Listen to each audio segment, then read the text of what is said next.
आइका का दिल तेजी से धड़कने लगा जब उसने उसकी बातें सुनी। वेल्ड्रिक की बातों में जहर भरा था, लेकिन उसमें एक सच भी छिपा था। उसके पास उन नोबल्स को फिर से अपने साथ जोड़ने की ताकत थी जो कभी उसकी माँ के साथ खड़े थे। आइका उसे हल्के में नहीं ले सकती थी। कैसल की आंखें थोड़ी डार्क हो गईं जब उसने आइका की तरफ देखा। ये सिर्फ थ्रोन की लड़ाई नहीं है आइका, ये वॉफोर्ड की सोल की लड़ाई है। तुम्हें उसे अभी रोकना होगा, इससे पहले कि वो सब कुछ तोड़ दे। आइका के सपने और ज्यादा डार्क होने लगे। एक विजन में उसने खुद को अकेले बैटलफील्ड पर खड़े देखा। वॉफोर्ड की पुरानी ग्लोरियस आर्मी के बचे हुए सैनिक उसके आसपास स्कैटर्ड पड़े थे। उसके सामने एक शैडो वाला आदमी खड़ा था, डार्कनेस में ढका हुआ। उसकी तलवार ऊपर उठी हुई थी। आइका ठंडे पसीने में जाग गई। उसकी छाती पर प्रोफेसी का बोझ दबा हुआ था। उसने ये पहले भी देखा था। यही वो फ्यूचर था जिसके बारे में उसकी माँ ने उसे वॉर्न किया था। वॉफोर्ड का डिस्ट्रक्शन, को डेवलॉट फैमिली का पतन।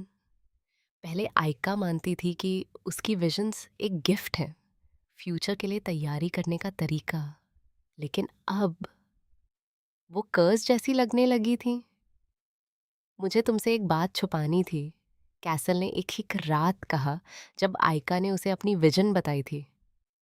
तुम्हारी माँ को पता था कि ये सब होगा।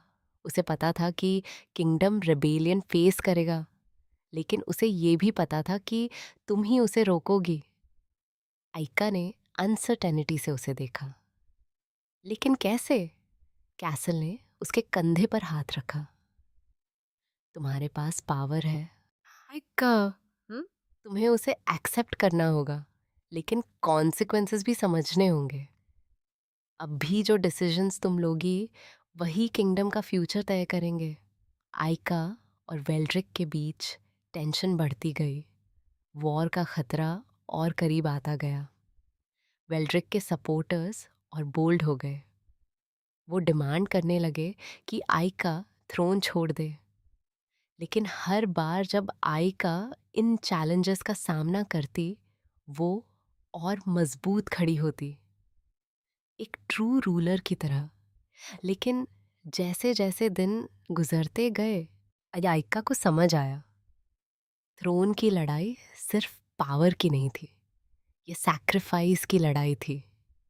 वॉफोर्ड का फ्यूचर बचाने के लिए उसे एक ऐसा फैसला लेना होगा जो उसकी पूरी लाइफ बदल देगा।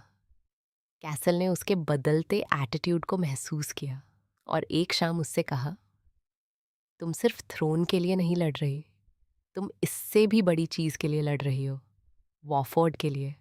लेकिन तुम ये अकेले नहीं कर सकती। आइका ने सिर हिलाया। उसका दिल भारी था। मुझे पता है, मैं सबको प्रोटेक्ट नहीं कर सकती, मैं सब कुछ बदल भी नहीं सकती। कैसल की आंखें सॉफ्ट हो गईं। तुम्हें ये करने की ज़रूरत नहीं है, लेकिन जो सैक्रिफाइस तुम करोगी वो किंगडम का फ्यूचर तय करेगा। लोग तुम्हें उस रूलर के रूप में याद रखेंगे जिसने वॉफोर्ड को डिस्ट्रक्शन से बचाया। फाइनल कॉन्फ्रंटेशन अब तय था। आइका जानती थी कि आखिरी बैटल होगी। लड़ाई से पहले उसने अपने ट्रस्टेड एडवाइजर से मुलाकात की और उन्हें आने वाली स्ट्रगल के लिए तैयार किया। लेकिन बैटल से एक रात पहले जब वो अपने चेम्बर में लेटी थी, एक स्ट्रेंज सी शांति उसके अंदर आ गई। उसकी माँ की आवाज़ उसके दिमाग में गूंजी, आइका, वो याद रखो, ताकत पावर से नहीं आती, ताकत उन लोगों से आती है जिनकी तुम रक्षा करती हो। आइका ने आंखें बंद कर लीं। अब उसे समझ आ गया था, चुनाव जीत और हार के बीच नहीं था, सच्चा चुनाव था फियर वाली लीडरशिप या लव वाली लीडरशिप के बीच। वो वॉफोर्ड को सिर्फ पावर से प्रोटेक्ट नहीं कर सकती थी, उसे कंपैशन और समझदारी से लीड करना था। बैटल का दिन आ गया। वॉफोर्ड का फ्यूचर बैलेंस में था। रॉयल आर्मी आइका के एलाइज की फोर्सेस के साथ वेल्ड्रिक की सेना का सामना करने के लिए तैयार खड़ी थी। तलवारों की टकराहट से हवा भर गई जब दोनों आर्मीज भिड़ गईं। आइका फ्रंट लाइन पर खड़ी थी। अब वो सिर्फ भविष्य देखने वाली लड़की नहीं थी, वो एक लीडर थी, एक क्वीन जो अपने किंगडम को बचाने के लिए डिटर्मिन्ड थी। कैसल उसके साथ लड़ रहा था। उसकी तलवार सनलाइट में चमक रही थी और वो अपनी भांजी को अनमैच्ड स्किल से प्रोटेक्ट कर रहा था। धुएं और केओस के बीच आइका ने वेल्ड्रिक को देखा। उसका चेहरा नफरत से भरा था, लेकिन आइका जानती थी जीत उसकी स्ट्रेंथ से नहीं होगी, बल्कि उस डार्कनेस को हराने से होगी जिसने वेल्ड्रिक को करप्ट किया था। लड़ाई घंटों तक चलती रही। दोनों साइड्स अपने सोल्जर्स खो रहे थे। आइका अपनी विजन्स की मदद से सोल्जर्स को गाइड कर रही थी। वो दुश्मनों की हर मूव पहले ही देख लेती थी। फिर उसने वेल्ड्रिक को देखा। उसकी तलवार फाइनल अटैक के लिए उठी हुई थी। यही मोमेंट था। जैसे ही वेल्ड्रिक उसकी तरफ चार्ज करके आया, आइका ने अपना वेपन नहीं उठाया। वो आगे बढ़ी और उस आदमी के सामने सीधी खड़ी हो गई जिसने कभी उसके परिवार को खत्म करना चाहा था। तुम्हें ये करने की जरूरत नहीं है, आइका ने स्टेडी आवाज में कहा। वेल्ड्रिक की आंखें सिकुड़ गईं। तुम सोचती हो तुम मुझे रोक सकती हो लड़की? एक ही मूवमेंट में आइका ने रेलिक की पावर यूज की। वेल्ड्रिक वहीं फ्रीज हो गया। उसकी बॉडी आइका की शक्ति से जकड़ गई। तुम कभी फियर से रूल करने के लिए नहीं बने थे वेल्ड्रिक, आइका ने कहा। वॉफोर्ड की ताकत लोगों में है, पावर में नहीं। उसी पल रेलिक की पावर ने वेल्ड्रिक को हरा दिया। वो जमीन पर गिर गया, फोर्स से नहीं, वह बल्कि लव और यूनिटी की ताकत से। वॉफोर्ड बच गया था।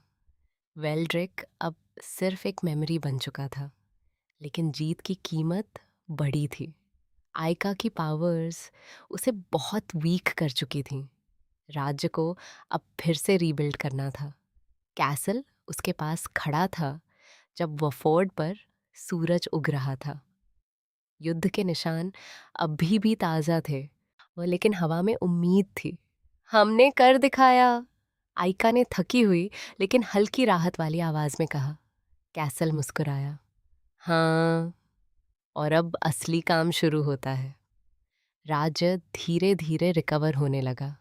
आइका जानती थी कि उसकी जर्नी अब भी खत्म नहीं हुई।